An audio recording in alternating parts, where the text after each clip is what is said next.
This shir is on Likutei Sichos Chelek Yud Ches Parshas Behaaloscha, the second sicha. From the outset, I'm going to tell you that the sicha is a long one, and it's a detail-filled one. It's like every sicha. It's amazing. Let's jump into it. The Rebbe says like this. This week in the Parsha Behaaloscha, we talk about the fact that the Bnei Yisrael brought the Korban Pesach in the desert after they left Egypt.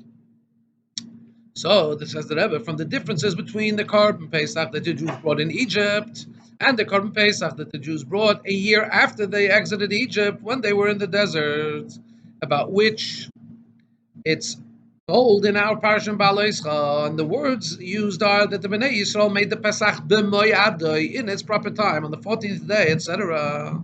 Says the Rebbe, there are two aspects that we want to look at. First of all, the Pesach that they brought in Egypt, this was a few days before they exited Egypt, they brought it on a weekday. Because we know that the way that the week, the calendar fit into the week then was on the 5th of Shabbos. In other words, on the 5th day of the week, on Thursday, the Bnei Yisrael went out of Egypt. That means Thursday was the 15th day of Nisan, which means that the 14th day of Nisan, which is the day of the bringing up of this Korban Pesach, is one day earlier. That's on a Wednesday. However, this second Korban Pesach that was brought, the one they brought in the desert, spoken about in our Parsha Behaaloscha, was brought on Shabbos. How do we know? Because the book called Seder Olam, this is a Mishnaic account of the order of the world. In other words, the history that took place. It says that on Rish Chodesh, Mishnaic, I mean that time period. That says that Rish Chodesh Nisan, the first day of Nisan of that year, was the first day of the week. First day of the days of creation. So if Rosh Chodesh Nisan, first of Nisan, is a Sunday, that means that 14th of Nisan, close to 2 weeks later, is going to be on a Shabbos. So we understand that the first year the Pesach was brought before Exodus, they brought it on a Wednesday, 14th day of Nisan. Second time it was brought was after the second year in the desert, it was brought on a Shabbos. Number two. By Pesach in Egypt, the main emphasis was on the individual. Every individual household had to, first of all, do all of these services of the carbon of the sacrifice in a personal way. Didn't come to a communal shul or house of worship. Also, in their very home, it says that they had to take from the blood and put it on the two doorposts, which was not the case in the Pesach that they offered in the desert the second year. All the Jews had to bring the carbon in the Mishkan. There was already a common place. There was a sanctuary, and all the Jews had to come bring the carbon Pesach there. That combined, that joined together, essentially, sacrifices of all the Jews. As the Chazal tell us, as the Lashon we find in the Gemara, that Korban Pesach is a kind of sacrifice that comes biknufya. It comes with a gathering of people that have gathered together to come for Yom Tov to the central place, Yerushalayim. In the desert, it was at the Mishkan. And therefore, it is also called a carbon, not an individualistic carbon, a carbon yachid, but a carbon tzibur, a communal carbon. That's what the Rebbe establishes here in the first ice base. We can say, says the Rebbe, from here we learn out also in regard to the Korban Pesach of post-Matan Torah. In other words, the issue is that when the Jews were still in Egypt, it was before the giving of the Torah. But nonetheless, we can learn out two different sets of halachas that apply to the Korban Pesach in the post-Matan Torah. In other words, in our regular mitzvah of Korban Pesach. What is that? The fact that Korban Pesach pushes off Shabbos. Why does it push off Shabbos? We know that an individual voluntary carbon doesn't push off Shabbos. You can't decide to bring a carbon of Thanksgiving, for example, on Shabbos. Come back on Sunday and do it. Because the bringing of carbonis involves things that are not permissible on Shabbos. Slaughtering the carbon, burning the carbon.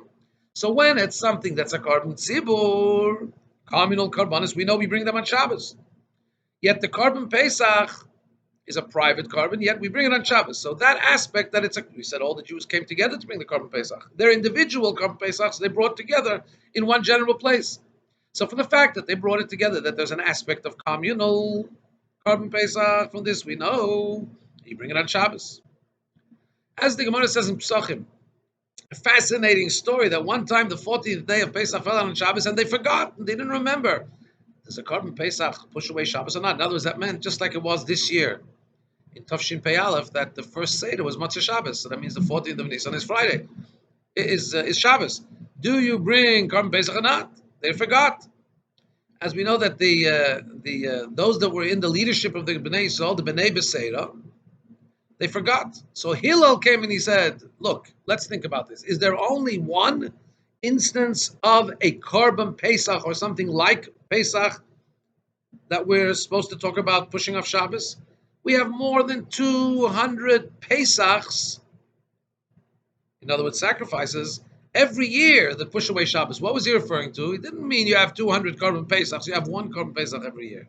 He meant we have 200 communal carbonas. That's the daily carbonas that you bring to one in the morning, one in the afternoon, every day. And you have the Musaf of Shabbos, the extra carbon of Shabbos. So we have, if you have 50 Shabboses, right? You have two carbon tomids, two of the morning and afternoon, and you have the Musaf. You have more than 4 carbonas every Shabbos. You have the Musaf is more than one animal, and the Yom HaShabbos we say in the Musaf Yom HaShabbos Shnei Kvasim and Eishana Tmimim was 2 kvasim, was 2 lambs. So you have the lamb of the morning sacrifice, the lamb of the afternoon sacrifice. You had the Musaf in between the 2 lambs. So you had 4 carbonas every Shabbos. You're bringing up. What's your question about the Korban Pesach? So, and the Gemara does indeed learn a Gezeira Shava. It says, since it says the word Moyadoid, you have to bring the Korban Pesach in its time. And it says that you have to bring the daily sacrifice in its time. Just like we know that the daily sacrifice that you have to bring in its time needs to be every single day, even on Shabbos. Similarly, when it says you have to bring the Korban Pesach in its proper time, we know it has to be even on Shabbos. In other words, that's the aspect. What's the basis for bringing it on Shabbos? Basis is because it has a communal aspect to it. And the communal karbanas push off Shabbos. More than that, the Yerushalmi says explicitly that Hillel actually said, the version of this story in the Yerushalmi, Hillel says, since the carbon tamid, the daily sacrifice, is a communal carbon, and the carbon Pesach is a communal carbon, just like the daily sacrifice is a communal carbon and pushes off Shabbos. Similarly, the Pesach, which is a communal carbon, pushes off Shabbos. Rebbe places here in square brackets. It's no question that the Gemara says something else. The Gemara says, take this rule in your hands. Anything that has a fixed time pushes off Shabbos, even if it's private. That's what the Rambam says too. If it's the Torah has given it a fixed time, so then it's got to push off Shabbos. The Torah knew about Shabbos, and Hashem said, bring it in its fixed time, even on Shabbos. So that's no question to what we're saying now here, that it's got to do with the fact that the carbon Pesach is a communal carbon, not only because it's a carbon that's fixed to a particular time. Because that opinion that says that if it's a fixed time, you bring it even on Shabbos, that's Rab Meir. And that's not the first opinion in the Mishnah. The first opinion in the Mishnah says that it's nothing to do with whether or not it's got a fixed time, it's got to do with whether it's communal or not. Why do the daily sacrifices push off Shabbos? Because they're communal karbanos. And from the fact that the Bnei Beseira, the children of the Nasi of Beseira, and the Hillel, and also, as we're going to see later, this is a machlekes of Rabbi Yosef and Rabbi Yonasan, the fact that they can even have a discussion about whether carbon Pesach pushes off Shabbos means that they do not hold like Reb Meir that any time-bound carbon is going to push off Shabbos. Otherwise, what's the argument? It means they hold like the Tana Kama. Tana Kama says that not necessarily does every time-bound carbon push off Shabbos. What do they hold? That if it's a communal carbon, then it definitely does.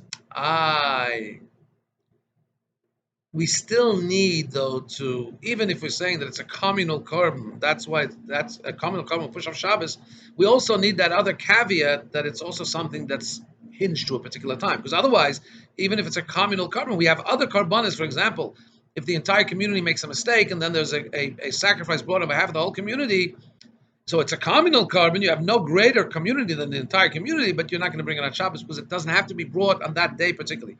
So the real main reason why you bring the Korban Pesach on Shabbos is because there's an aspect of community carbon. And it's a fixed time. So therefore, end of square brackets, therefore says the Rebbe, from the fact that Pesach in Egypt, the Korban Pesach was distinctly a private carbon, it was offered up in the days of the week. That's why it fell out on Wednesday. It couldn't have fallen out on Shabbos. You wouldn't have been able to bring it on Shabbos.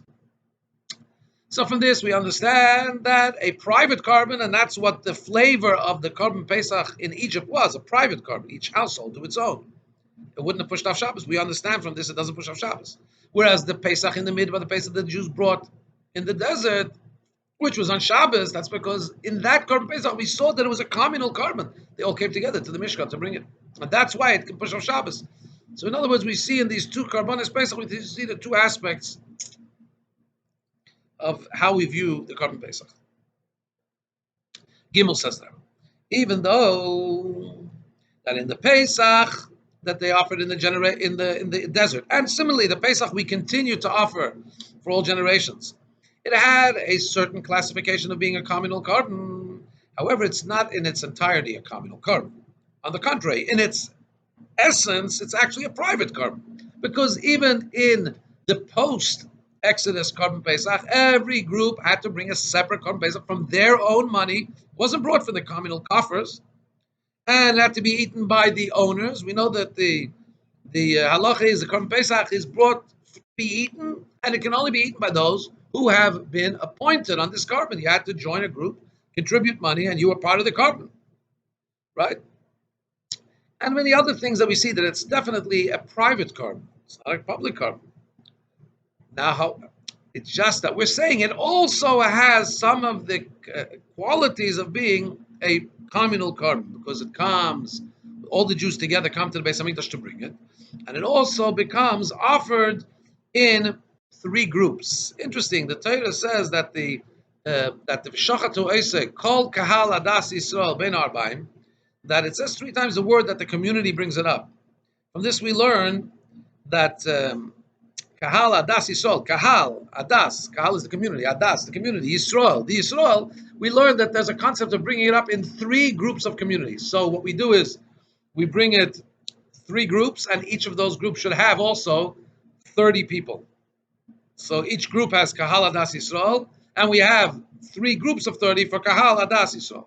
In other words, Korban Pesach has both aspects. There's aspects of it being a private carbon, and there's aspects of it being a public carbon. And we could say even more than this says that. He includes it, they're included, the aspect of private and communal are not two separate things. In the very aspect of the Pesach that it is a private carbon, there's also communal aspects, gedorim, to it. Same thing on the reverse. In the very fact when we say it's a carbon, it's a public carbon, there's also the aspect that it's actually a private carbon at the same time. It's a carbon that has both elements to it. As we said, the carbon Pesach is brought at the expense of the individual. It also comes in the beginning only to be eaten. It can only be eaten by those who are appointed on it. So therefore, each group needs their own separate carbon. However, that separate carbon has to be brought in a togetherness. So in other words, even in the separateness, there's a communal aspect that has to be brought together. On the other hand, when you brought together the carbon together with those three groups, it wasn't brought like one separate group. It was brought in three groups. In other words, even when you have the communal aspect, there's still a division into individuality, into three groups. Right? So it's not fully, it's kind of a mix, communal and private. According to this, we can also understand, says Rebbe Dalit, this is the discussion between the Bnei Beseira and Hillel about whether Korban Pesach pushes off Shabbos or not. What is the basis of their argument? Yeah, okay, they forgot. But what's the basis of their argument? What are they thinking? The question here is what they're thinking, what they're debating is, since Korban Pesach has both aspects, it has an aspect which it's a private carbon, it has an aspect which it's a communal carbon. So therefore, you could think which of them is the more important one, which of them is more prominent, which is pushing off the other ones. Is it the private aspect? And if it's the private aspect of the carbon, which is more important, then it's not going to be push off Shabbos. Or is it the communal aspect of the carbon, where if it's the communal aspect of the carbon, then it has the power to push off Shabbos. Additional proof to this way of thinking that there's two aspects in the Korban Pesach, and that's the dilemma here. We find in this what the Sifri brings on the pasuk that the Bnei Yisrael did the Korban Pesach in its proper time, and it's brought there a machlekes between Rabbi Yoshia and Rabbi Yonasan. Rabbi Yoshia says the pasuk says it has to be brought in its time. The Korban Pesach has to be brought b'moyado in its proper time. That means it's going to push off Shabbos like Hillel. Rabbi Yonasan says, no, I still haven't learned from this. Still haven't learned from this word b'moyad. It has to be his proper time. It doesn't tell me that you have to that it pushes off Shabbos. Sorry, he holds like the Bnei B'Seira. No, doesn't push off Shabbos. And since this point, we just explained. The point is really which one is more prominent. That we, whatever way you look at it, there's aspects of communal, there's aspects of personal, of individual karma. Which is the one that kind of takes over? Which is the one that colors the entire carbon? Are we gonna treat it as a communal, bring it on Shabbos, or as a private, not bring it on Shabbos? In other words, look a little deeper. When we have a group of people, do we look at them? Well, they each have their individuality, or do we look at them? No, but they've become a new entity. They've become a group, a community. So this is an interesting thing. We see individual things that have come together. Is their individuality more pronounced to us, or is their commonality, their community more pronounced to us? And says the Rebbe that this is, we find in several places. The Rebbe is going to bring 8 places, 7 additional places, where we find a point of argument between the two very people, Rabbi Yosef and Rabbi Yonasan, about the same, that we can learn that their argument is in the same vein. They're arguing intellectually. When there's something that can be joined, do we look at it as a joined new entity, or do we still look at it as unjoined and individualistic points that each stand on their own? Are you ready? Okay, let's jump into it. I need a good l'chaim before jumping into this, because again, as I said, there's 7 examples in various sugyas in Shas, various topics throughout the Gemara, throughout the whole Gemara. We're going to see the machlekes. Okay. The first thing the Rebbe says, we see a machlekes in Rabbi Yonasan and Rabbi Yosef about people. Do people get joined, or do they remain their individuality? What's the machlekes? By Ir Anidachas, there's a concept of a city where the entire city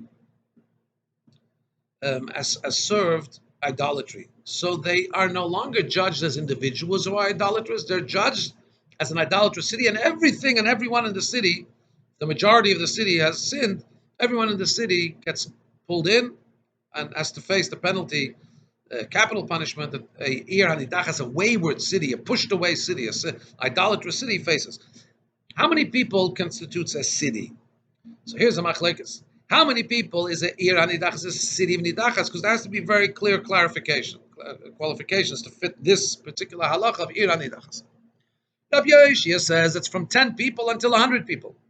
Rabbi Yonasan says the criteria to be a city that's a wayward, an idolatrous city, and be dealt with the halachas of Ir Hanidachas, it's from 100 till the majority of the tribe.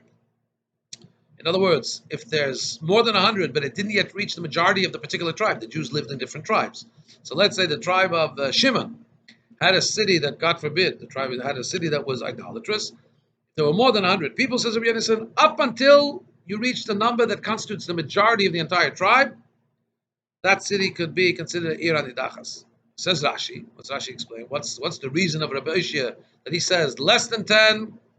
From 10 to 100, it can be called the Ir Hanidachas. He says less than 10 isn't a city.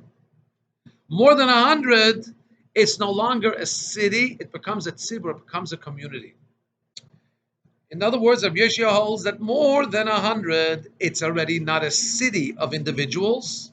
It becomes a new entity of a community, and it's no longer Ir. Apparently, Rabbi Yoshia holds that Ir is a congregation of individuals living in a city. Once you're more than 100, it's like the way I'm understanding, which by the way may not be right, it's more than 100, it's like an entity of a clump so to speak, a new entity. We don't even see the individuals there. It's not going to be considered an ear, a city.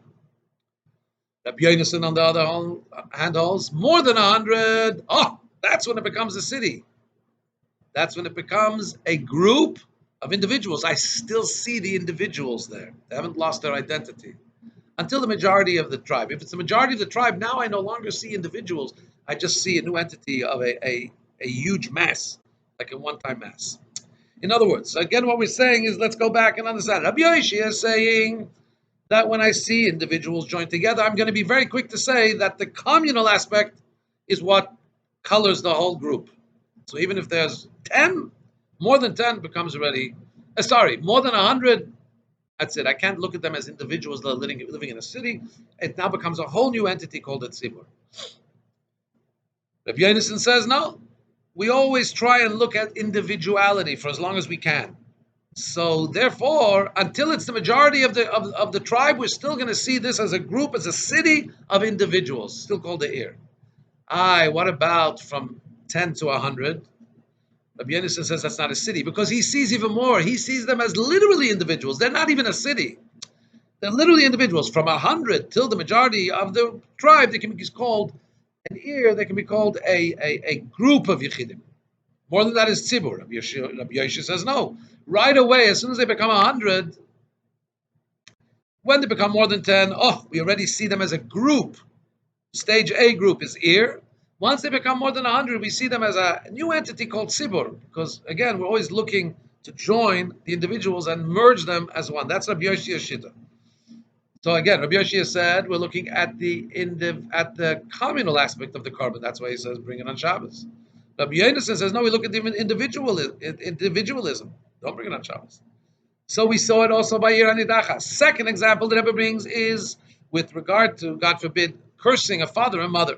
So the pasuk says a man who curses his father and his mother. Says the Gemara, we only see from this that if a person cursed both his mother and his father at the same time, that's when he's liable to the death penalty. What happens if he cursed his father and not his mother, or his mother and not his father? How do we know it's also a capital offense? So the pasuk says his father and his mother he cursed, he's liable for his own life. In other words, is liable for death. So from here we see that the beginning part of the pasuk says Ish asher yikalos aviv. First it says a man who will curse his father. At the end of the pasuk, it says the word kila, the word curse, closer to mother. His father and his mother, he has cursed, he's liable for death. So we have that extra pasuk. It puts the word curse next to mother, and first time it was next to father. So we see each one individually. That's what Rabbi Yosef says. Rabbi Yosef says, no, it seems to be both like one. No, in other words, this pasuk, I don't need something to teach me, says Rabbi Yosef, that I would think maybe two of them together, only that's when you're liable. No. The pasuk could be read either way. You could read the pasuk that you're liable if you do both together only, or each one on its own. And I'm going to read it simply that it's even each one on its own until the pasuk says together. In other words, the pasuk wanted to tell us that a person is only liable for cursing father or mother if he does it both of them together. It would have said a person who's makalal aviv ve'ima curses father and mother together is liable. Pasuk doesn't say that, and we can read it as individual. We read it as individual. No, so what do we see here? Rabbi Yoshia says, you see this, when you see these two details, mother, father, you look at them as one entity, a mother-father entity. In other words, these are the two people that came together to give birth to the child. And therefore, if the pasuk, wouldn't be an extra pasuk to say that even that you are liable if you even just cursed each one individually, I would say you're only liable if you curse them both together. That would be my gut reaction. That would be my simple reading of the pasuk. Why? Because I see the two individuals, the mother and father, but I quickly look at them as one entity, those that gave birth to this child. The Yosef says no. Even if there wouldn't be a special pasuk to tell us that each one cursed individually is also chayiv, I would anyway look at them as individuals. I wouldn't join them together. I would say the pasuk says father, mother, and they're separate. If the pasuk wanted to join them together, the pasuk would have made a special point of saying you're not allowed to curse your mother and father together. And by the way, there's a pasuk that says don't plow with a shoyer and a chamor, with a donkey and an ox together, yachtov. If it wouldn't say yachtov, right? It says yachtav means we can't do it together, but each one individually I can do. So if the pasuk knows how to tell us not to do something, and it's only when it's together. So the fact the pasuk doesn't say anything about together, and it said aviv imay, I always maintain, says Rabbi Yonasan, you maintain the individuality of things. What's more important and what colors this group of mother and father more is their individualism. Mother separate, father separate. So I don't need a special teaching in the Torah that you're liable if you curse your father and or your mother. God forbid, of course. The third example of this different way of looking at Rabbi Yosef Yonasan is Pesach. In Kachim, in the holy items, Karban is the Karban Pesach, as we said. Rabbi Yosef says, I look at the fact that the Karban Pesach has its communalism. Rabbi Yosef says, no, I look at it that it's an individualistic Karban, right? Fourth machlekes that it brings is about Oil HaSoif. It says, the pasuk says that you are to bring, every time you bring a carbon, you're also to bring some wine libations with it. The pasuk says that those wine pourings are in order to make a sweet smelling for Hashem, and that's done when you bring the carbon from the cattle or from the sheep. Why does it have to say from the cattle and from the sheep? Says the Gemara, because it says oila anytime you bring a carbon, a burnt offering. I would think that also applies when you bring a burnt offering of a bird. Maybe it needs the wine libations. Comes the ten, which it doesn't. But how do we know it doesn't? Comes the ten, it says no, only if it's from the cattle or the sheep. That's what Rabbi Yeshua says. Rabbi Yonasan says no, we don't need this pasuk to say Bakar Atzayin to tell us that carbonis of fowl, carbonis of birds don't require the wine pourings. Why? Because it says only when you bring a zevach, a oif, a bird is not considered zevach. Zevach is considered shchita. Zevach, when you bring something that's shechted, it was shechted in a way of like major shchita, and that zevach doesn't include bird. In other words, what do we see here? Rabbi Yoshia obviously was of the opinion that the word zevach could include birds. Rabbi Yoshia, he says, because the word zevach could also mean all kinds of karbanas. Zevach just means anything that's shechted. By the way, the birds that are offered as a carbon in the Beis Hamikdash, they're actually not. Oif is zevach. Sorry, I didn't point this out. Oif, not that it's not a great kind of shechita. Oif doesn't get shechted. The karbanas that are brought up of birds in the Beis Hamikdash, shechita takes place in the front of the neck of the or whatever you're shechting. The birds that were shechted in the Beis Hamikdash were actually not shechted. They weren't cut at the front of the throat. They were what was called melika. They were with the thumb of the kohen. The kohen had a long thumb, a long nail in his thumb, and he would cut the neck of the bird from the back. So Rabbi Yonasan says it's not a zevach. Zevach is shchita from the front. So oif couldn't be included. Bird couldn't be included.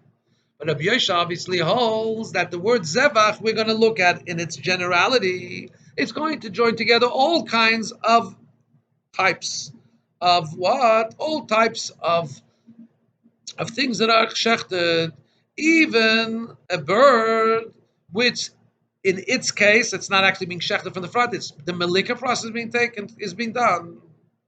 That's why you need a special pasuk to tell you that the oila saif, the carbon oila of the bird, doesn't need the wine pourings. Because otherwise, I would include it in this generality of zevach. Rabbi Yonasan says no. The word zevach does not include bird. I look at the individuality here. Doesn't include bird. Because it's melika. Bird has melika. It doesn't have what's called zvicha. It's not shechted. It's not melika. That was the fourth. The fifth, about money. We have an aspect of money, a machlekes. When it comes to the fifth, here the topic here is if somebody, let's say, committed to give a non-kosher animal to the Beis Hamikdash. Now, you can't offer it as a sacrifice, obviously, but the value of the money is now given to the Beis Hamikdash. If the owner comes and says, now I want to take back this giraffe, I dedicated it to the Beis Hamikdash, I want to take it back and give the money for it. I want to redeem it. So he has to, if you're the owner and you're coming to redeem it, giving money and taking back the item, you have to add 20%. You have to add a fifth. But Torah says you have to add a fifth onto it. So Rabbi Yoshia says you have to add a fifth in a way that It and its fifth, the capital and the fifth turn out to 5. In other words, you take 100. Let's say the value is 100. You add 20%. You add a fifth, which means you're going to have to add. Um, you're going to add 25. Why are you going to add 25? Because now 1/5 of 125, right, is going to be 25. So he says it's called adding a chaymesh from the outside. You're adding a fifth from the outside. That after you've added the fifth, this is now a fifth of the total item. Rabbi Yonason says no. We add the fifth from the inside. In other words, you figure out how much is a fifth of 100. A fifth of 100 is 20. You add the 20 to the 100. What's the explanation in their argument? The capital and the fifth are two different details. The main value that you have to pay the Beis Hamikdash now to get this item, to turn it into mundane again, the main thing is the capital. Then the Torah says that if it's the owner himself who's coming to redeem it, he has to add a fifth. So that's an addition. However, they do have some commonality. They're both payment for the same deed, for getting that item back from the hektish. Therefore, Rabbi Yoshia, right? We said he looks at joining things together. So he says you got to join these two amounts, and if the Torah says add a fifth, the fifth should be, after you've added it, that amount should turn out to be a fifth. So 25 will be a fifth of 125. However, Rabbi Yoshia says look at both things separately. The shear is one thing, the capital is one thing, and the additional fifth is another thing. So you look at the capital, you see how much is a fifth, and then you'll add the fifth from the outside, aside from the inside. You'll add 20. The sixth example of this machlekes is when we talk about time. Because there's a law by the Eglah Rufa, if somebody was killed in a city and nobody knows who killed him, then there's a halacha, you bring a calf that was never worked with, and you take it to a gully which was never worked and nothing was ever planted there. And that symbolizes that this, just like this earth never yielded anything, never yielded fruit, so too this person who was killed doesn't have the ability to yield fruit, to yield children, and so on. But now let's see. The Torah says it has to be a gully which was never worked with and never planted. Rabbi Yoshia says that means even in the past, going forward for sure, not even in the past. He says no, it just means going forward. From now on, you won't be able to do any work or plant this area where this calf is going to be slaughtered as an atonement. The Gemara explains. Everybody agrees that you're not allowed to, going forward, you're not allowed to do any work there. It has to be wasteland. Not allowed to plant there or anything. What's the argument? The argument is going back retroactively. Do you have to look for a place that was never worked, or don't you? So the Rabbi says this can also be understood in the context of how we're learning Rabbi Yoshia and Rabbi Yonasan's machlekes.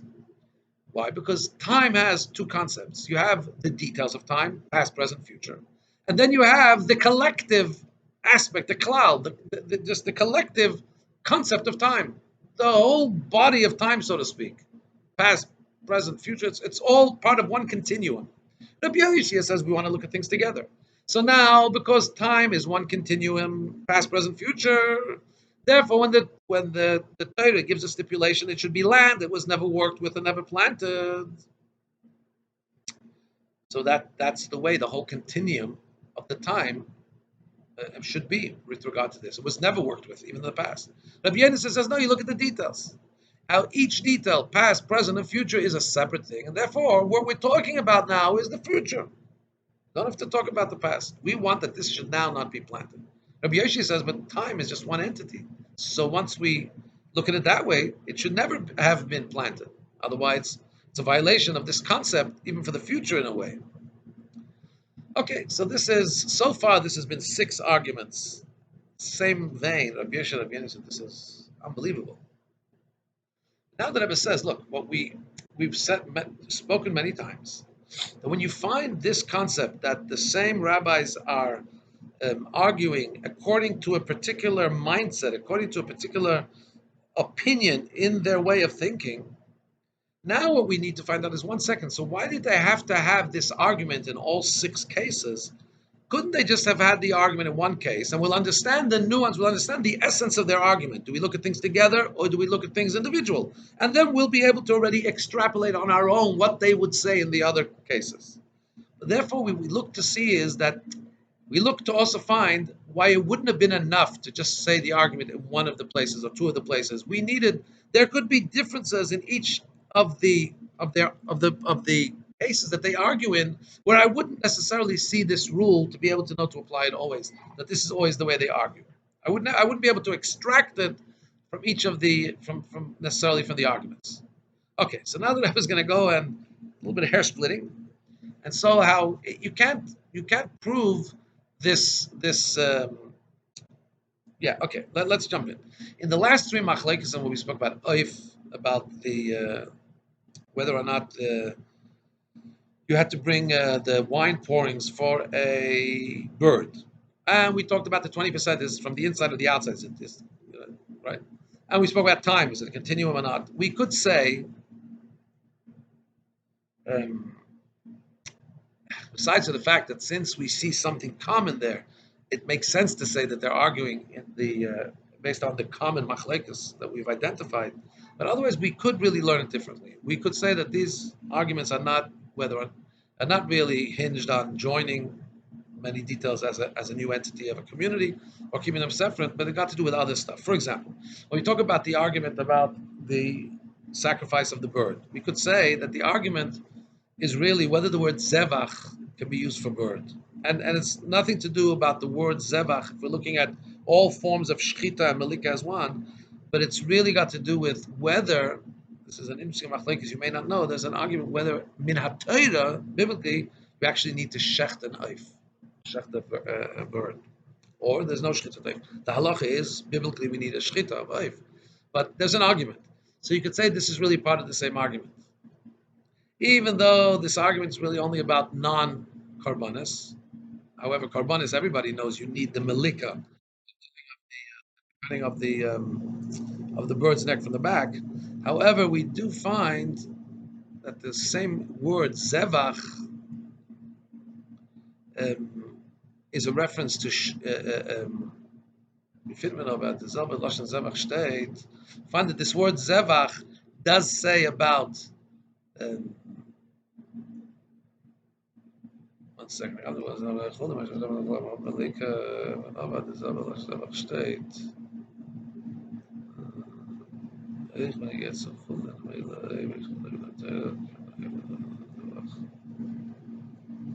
One second, there's a brackets here that's throwing me off. So in other words, it could be that this argument is based on something else, based on whether there's shchita for an eif and atera. Therefore, that's the argument. Can zevach include eif or not? Nothing to do with are we looking at all forms of shchita as one or looking at them as individual. I'm a little, I wasn't so clear on this. I'm sorry. The next argument that Rabbi says we could look at it differently, not necessarily based on the thread we've explained, is the concept of the fifth. And the reason for adding the fifth, both for the adding the fifth, we're talking here when the owner is redeeming something he has given to the Beis Hamikdash. What's the reason for it? Let's see what the reason for it. The Rambam says the reason that an owner, if a non-owner comes, he'll pay. Let's say the value is 200, he'll pay 200. Well, let's stick with 100. He'll pay 100. If the owner comes and wants to redeem it, he's going to have to add a fifth, either 125 or 120. Why is that? Says the Torah says the Rambam because the Torah got to the depth of a person's subconscious, and he knows that the nature of a person is to try and amass things, to try and get richer, to try and build his wealth. And therefore, subconsciously, when he's coming to redeem something he's given to the Beis Hamikdash, he's going to try subconsciously to do it for less money. So therefore, we tell him he has to add 20% to make sure he's not getting it cheaper. Make sure he's I shouldn't say 20%. He has to add a fifth to make sure he's getting it not for cheaper, so that his subconscious doesn't take him, God forbid, to pay less than it's really worth. So if that's the case, really, we can say the machlekes here is a very simple machlekes. How do we evaluate this subconscious of a person, the thought of a person? How much would a person really reduce in his mind the value of the thing he's coming to redeem? And how much, therefore, do we have to oversteer to make sure that he's paying for the actual value? Is it enough a fifth of the capital? In other words, just adding 20 to the 100 in this case? Or do we know that no, that's not enough. We're going to have to actually add even more. We're going to have to add 25, an actual full quarter of the capital, which will make up and become a fifth of the final amount. 25 out of 125. So you could say the machlekes, the argument is not about do we join details or see them individualistic. Maybe it's just an argument about how far a person's mind would take him to undervalue things because of his innate desire for amassing, for gathering things, for gathering more wealth. When we talked about time, right? We said about is it about time? Are we joining time and not joining time? About the does it go retroactively or only in front about the Egla Arufa? We could say it's not an argument whether you join time or you don't join time. You could say that really the argument is about the actual essence of time. As the Ragged Shover Goen said, we have a debate whether time is made up of many, many, many details or it's just one simple continuum. It's one simple entity called time. Maybe that's the machlekes. So, in other words, as the Rebbe, that's why I need in many other cases we need to have this argument spelled out, because from those last three, you could say the argument was about something else, not necessarily in that thread. Once we see that this thread continues in many places, so now the simplest way to explain those arguments is also that it's based on the general vantage point of Rabbi Yehuda, Rabbi Yosef Nosson. Rabbi Yosef says, look more at join the dots and make them one generality. Rabbi Yosef says, no, look more still at the individual. This, in the first two machlekes we brought, we can also say they wouldn't necessarily tell us the whole story about the machlekes. Why? Because when we're talking about somebody who's cursing his father and mother, the argument is about the explanation of the style of the pasuk. When the Torah writes two things together without writing together, but it mentions two things and doesn't say together, doesn't mean only both of them together, or does it mean each one individually? And that you wouldn't know from the other arguments, because we're arguing here about the language of the Torah. It's an language. It's an argument about style of the Torah writing, right? So maybe it's not about. You could learn that it's not necessarily about the mode of thinking of Yosef and Yosef the way we've outlined it. Another thing is here the argument is when the Torah specifies in one pasuk two totally separate things. That's not like capital and 20 and a fifth, which they're both part of one thing. The Torah says two totally separate things, father and mother, do you join them to be as one? So we could say that Rabbi Yosef holds that maybe in other cases you do join. But by father and mother you don't join because they're separate entities. But that wouldn't tell us, let's say, what we would say regarding a fifth. Maybe regarding a fifth, you would say, well, the fifth and the capital, they're part of one entity. Right?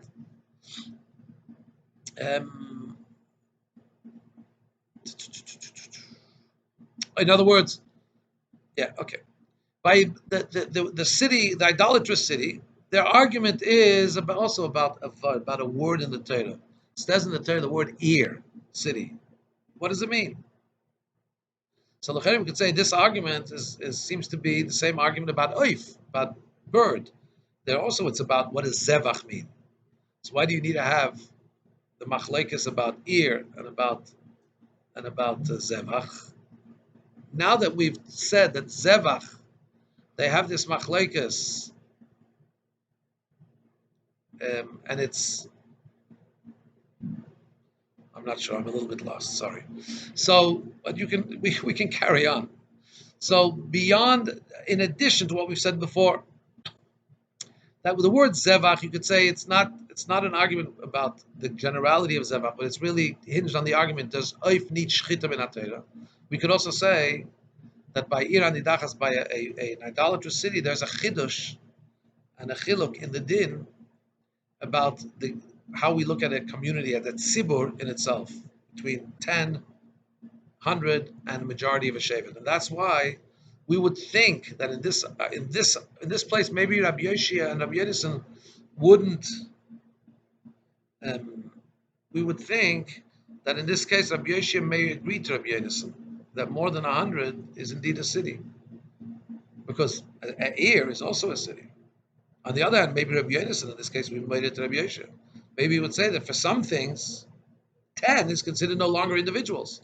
So that's why they have to have the argument there also. We wouldn't know it from the general rule that we've established, the pattern that we've established.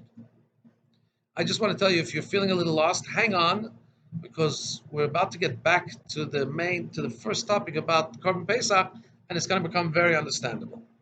But in the meantime, the Rebbe is bringing another aspect. This is Ois Ches. I am going to skip it for at this moment. I'm sorry.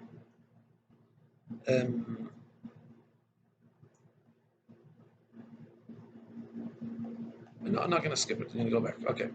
Ois Ches. Ois 8. This that Rabbi Yeshua holds by Mekalel. When we talk about the prohibition of cursing mother and father, that Rabbi Yeshua says you join both, and I need a pasuk to tell me that if one curses each one individually, one also is liable. Otherwise, I would say the Torah requires them both. So this is not just when both details are from the same type, father and mother, even when they're totally different types. This we learn from a different machlekes. The Rebbe brings a seventh machlekes, where we see a similar concept. There's a machlekes like this. This is a machlekes about the blood of the korban. We mix. There's an argument: do we mix the blood of the different corners of the mizbeach, or do we not mix the blood of the different corners of the mizbeach? What does that mean? It says in the certain korbanos you take from the blood of the ox and from the blood of the goat. This tells us that they should be mixed with each other. And then they're sprinkled on the corners of the Mizbeach. This is what Rabbi Yoshia says. Rabbi Yonasan says you sprinkle from this one on its own and from this one on its own. Now let's understand here. Again, Machlekes Rabbi Yoshia, Rabbi Yonasan. Rabbi Yoshia says you mix them and you sprinkle them. Rabbi Yonasan says no, you got to keep the blood of the bull and the blood of the goat separate. What's going on here? This is Yom Kippur sacrifices. The bull of the Kohen Gadol of Yom Kippur is an individual korban. The blood of the soyer of the goat, this is for the people. This is a korban tzibur. It's a collective korban. Nonetheless, Rabbi Yoshia says we mix them together, and the bloods are sprinkled together on the corners of the mizbeach.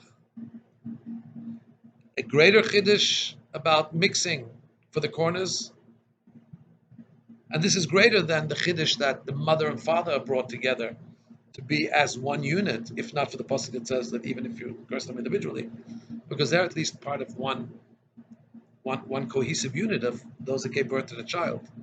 Here it's a korban tzibur and a korban yochid, and Rabbi Yoshia says we bring them together. Another chiddush is that Rabbi Yoshia said, if not for a special teaching, that if you curse each one individually, you're also chayiv, I would think that you're only chayiv if you curse them together at the same time. It wouldn't mean, though, that they had to be cursed in the same speech. It would still mean, even if they were cursed at the same time, it means even one after the other. And the chiddush of the pasuk is that even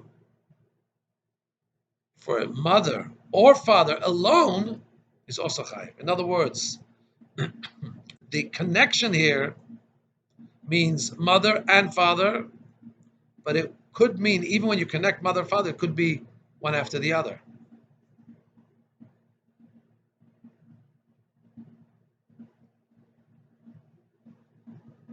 It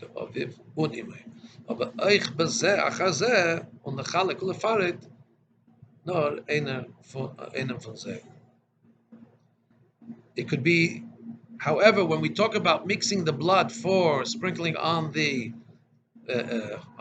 corners of the mizbeach, everybody holds it has to be both of them have to eventually come on the corners of the mizbeach. The question is, do you mix them or do you sprinkle each one individually? And that's why there's a chiddush in the opinion of Rabbi Yeshia that it's not good enough to do one after the other. You actually mix them together and do them on the corners. However, there's also a chiddush in the shit of Rabbi Yonasan, because when we say you mix and put it on the corners of the mizbeach, so that we understand why he keeps them separate. The soil is a communal carbon, and that's why there's a svara to say that maybe we should, since it's a communal carbon, maybe we should just mix the bloods together. Because actually the individual is also part of the community. So maybe join the bloods together, the Kohen Gadol's carbon and the communal carbon. However, which is not the case, by Mekalel, by cursing, we say that both father and mother are individuals. I'm going to jump Tess. I'm sorry for that. I'm going to go to you. And here we're going to get back into more firm territory for me, at least. The chiddush about Korban Pesach Yud, I'm jumping to this Yud. The chiddush that is there in the argument about Pesach is, and therefore we couldn't have learned this from the other arguments, because basically all these arguments of Yosef and Yonasan have given us a pattern. So why did they have to argue about Korban Pesach? Wouldn't we know the pattern? What they would say, obviously, no. As we've said earlier at great length, according to all opinions, Korban Pesach has both aspects to it, both the communal and the individual. And therefore, we could have said that in the case where Rabbi Yosef, that in this case, because the Pesach definitely has both, if I may say that Rabbi Yosef would agree to Rabbi Yosef. That here Rabbi Yosef say, yeah, it's individual. On the other hand, maybe from fakert, maybe I would say because there's definitely definitely a communal aspect here. Maybe Rabbi Yonasan will agree to Rabbi Yosef that here we don't look at the individualistic aspect. The fact that Korban Pesach has both aspects, we'll also be able to understand better when we look at the concept of a tzibur. We could explain the concept of a community in two ways. One, we could say that the individuals lose their identity, and there becomes a new entity called a metzios of a tzibur, an entity of a community. Just like there's an entity of an individual, now there's a new entity called a community. The individual no longer exists. Or we could say that the entity of a community doesn't mean a totally new reality of a group called a community, but it still means it's a community. It's a gathering together of many individuals. As we say when we say that you should, when there's many people, when there's a great amount of people, the glory of the king is greater. What does it mean there? It doesn't mean that they become one entity. Well, if they become one entity, then you don't have a multitudinous of people. When you say Roiv Am, when you have a lot of people, it adds to the glory of the king, it means you're taking into account each and every one of the individuals. So, this is also when we talk about the concept of tzibur by Pesach, about Pesach. It's not a carbon tzibur where everybody becomes one entity, but it's the kind of carbon where everybody maintains their identity. At least 3 separate groups. And we could say, Derech Efshar, says we could say possibly that the inner reason why Korban Pesach has these 2 things of Yochid and Tzibur, communal and individual, is because Pesach is the time of the birth of Am Yisrael.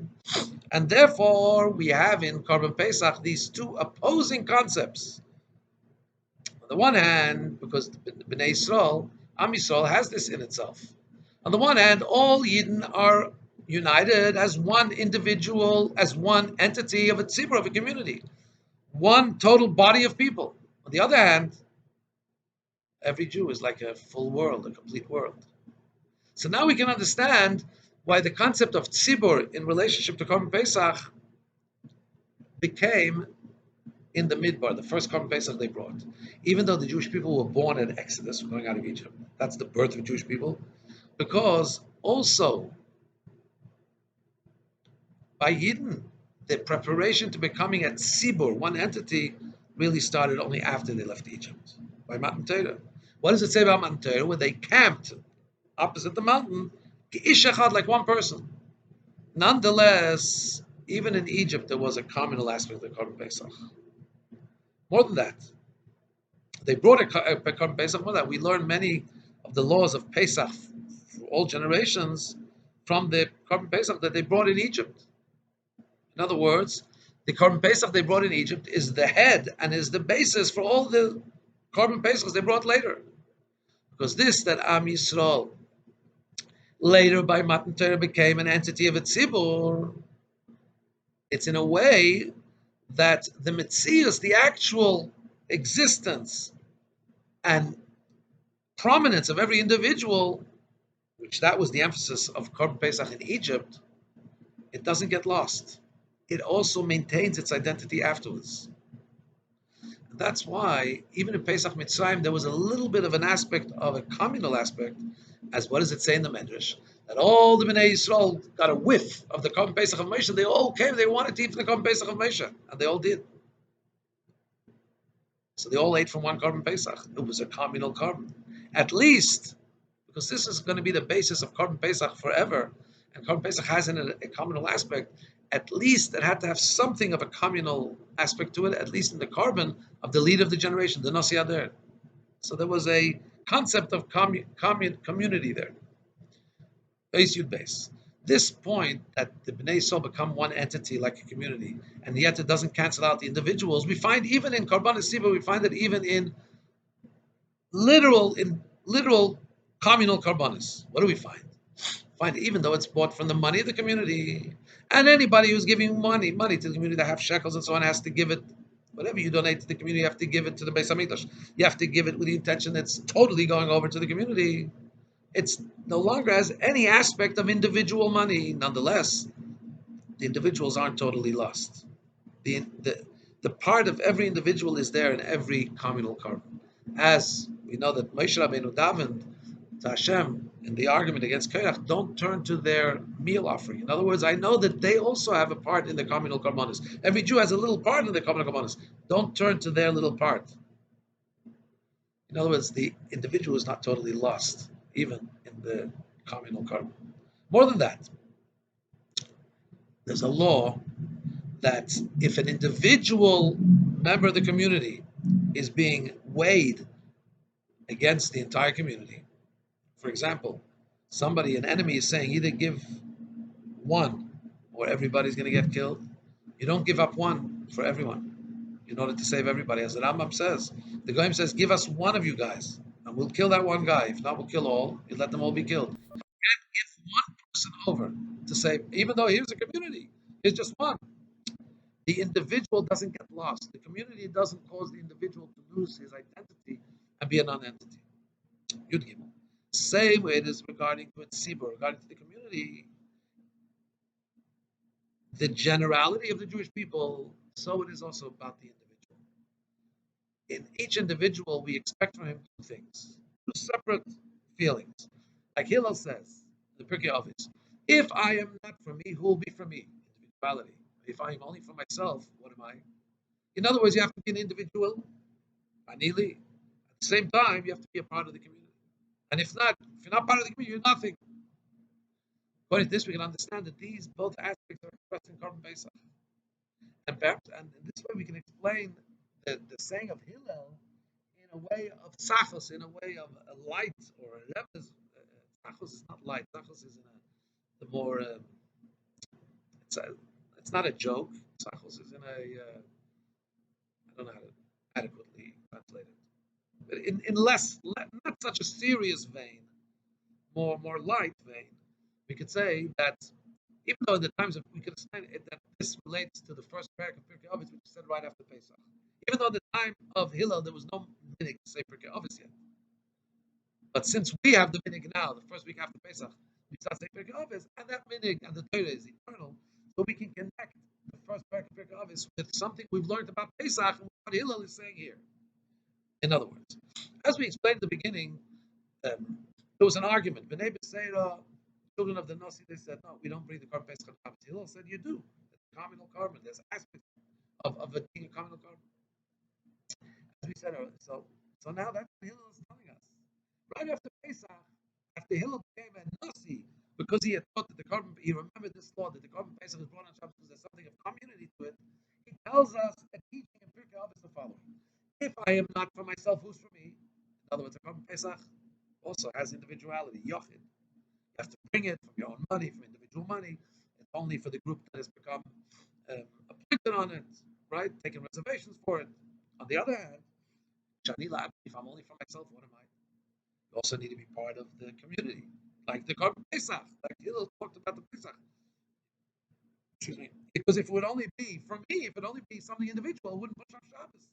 And then, what would I be, says Hillel? I wouldn't be the Nasi.